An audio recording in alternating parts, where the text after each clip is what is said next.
Добро утро, хора, аз съм Али. Естествено съжалявам, че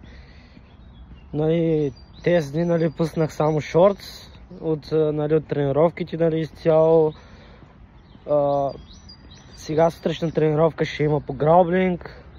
Естествено ще видя дали ще мога нещо да снимам. Нямам си на идея дали ще мога изцяло, защото с хората, де тренирам по принцип, не знам дали са съгласни изобщо да се снимат, да се борбят с мене. И това може би да го видите в YouTube, може би да го видите до вечера, защото все пак имам малко лични проблеми, които трябва да ги свърша. Може би до 9 часа ще имам там някъде работа. И как се казва, ако искате, може да следите в Instagram, казвам се Али Минчев.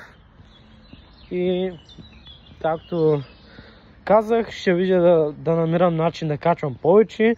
И благодаря за тези 14 абоната. Надявам се скоро да стане малко повече, за да може има малко повече контент.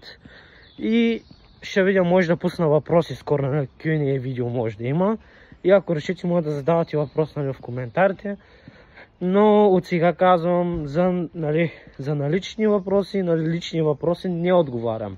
Дали съм женен, дали имам сестри, братя и сестри, аз не отговарям на такива въпроси, защото това са изцяло лична информация. Не обичам да казвам в интернет дали съм женен, дали имам приятелка или не, защото това са все пак лични въпроси, а тук става дума само за ММА. И до скоро, машини, и благодаря пак за хората, които са се абонирали и харесали поне видеото.